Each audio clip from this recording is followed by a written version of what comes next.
Hi there, Peter Gorton here again. Tonight I'm going to cook a rump steak for the family. Now rump steak, as is the word is what it means, from your rump, from your bum, from the cow.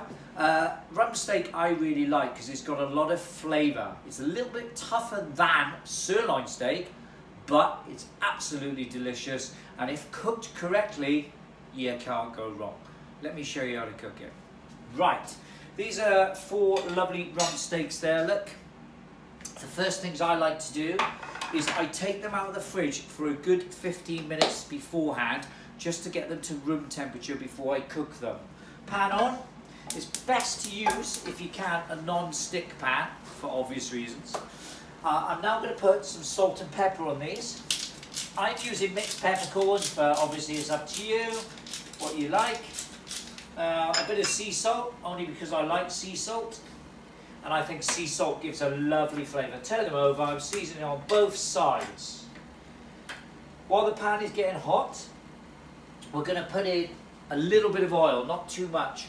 Now I put in about 1-2 tablespoons, and that is it. Move that around, and just let that pan get very hot. That's important because you want to seal the meat to get that lovely colour on the meat and caramelise the juices as they come out.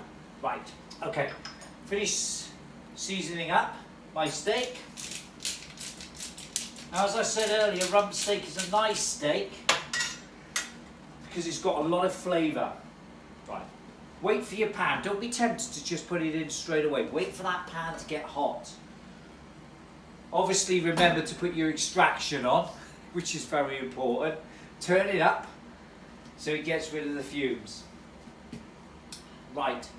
We're just waiting, it's almost hot. Now you can test it by taking the steak and just dipping it like that. See, not quite hot enough, see that? So we just got to wait a few more seconds. While I'm waiting for that, I'll tell you where this meat has come from. Now the meat has come from the Meat Box Company, and their website is meatboxcompany.co.uk. Very good meat. I've been trying out their meat over the last couple of weeks, and I have to say it's been excellent. Give it a try. Okay, the pan is almost hot enough now, as you can see, and we're now going to put the steaks in. So when you put the steaks in, put the first one in and just put it like that, and just put it in nice and gently like so. I get my next steak in, and the flavour already, I can smell that beautiful steak flavour coming, and let's just get that in there like that, and let that cook. Now, don't be too tempted start moving it around too much.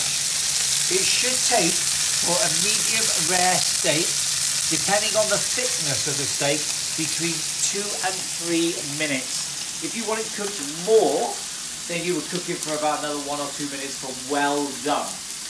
Right, so let it seal. Now it's a bit of a wait because we're doing this in real time.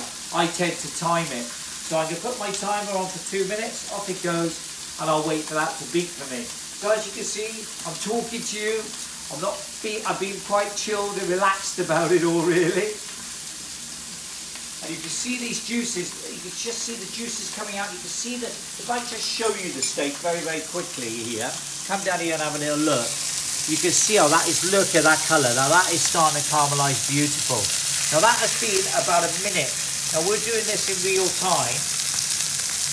So as I said, these will take me about 2 minutes either side. If they were slightly thicker, you give them 3. Let that cook. Now, some people like to put a little bit of rosemary or thyme in there. And sometimes some people also like to put some garlic in there. There's nothing wrong with that if you want to add more flavour to your steak. I'm serving this steak tonight with rice, egg fried rice, and stir-fried sweet and sour vegetables. So I just want my steak very plain and simple because I'm going to carve it later. Right, as you can see, now that's about another minute in there. So, minute either side. I'm now going to turn it back over. I'm going to give it another minute on the other side, like that.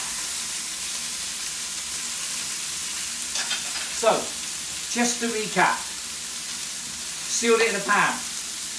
We left it 1 minute. We turn it over and we're cooking it for another minute on that other side. Then we're going to turn it back and cook it for another minute. So Each side of the steak has had 2 minutes cooking time for more of a medium rare steak. So let's let that cook. No rush. Right, another minute's up. So let's turn that one over like that. Now, if you come back down here and have a look. Well, that is almost perfectly cooked. According to my timer, I've got about 30 seconds left. Now, what I tend to do at this stage, and you can see the little bit of the blood coming through here, which means it's almost there. I like to put a little bit of butter in at this stage. So I turn like that in the middle. You don't have to put the butter in, of course, it's up to you, but I like it. And I'm just letting that cook. Now, look at that. Oh, family gonna love this. Right, switch it off now, because the timer is up. Let it rest, let that rest now, just for about 20 seconds, and then I'm going to take it out. Now this is the important part. Take the steak out, like so.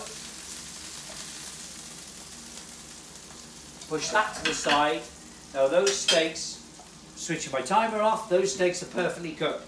I am now going to let those steaks rest for 5 minutes. Leave them on the side of the stove in a warm place, and then all the juices will be reabsorbed into those steaks, and when I slice them, they'll be lovely and medium rare all the way through, and delicious, and they smell wonderful, and I cannot wait to eat them.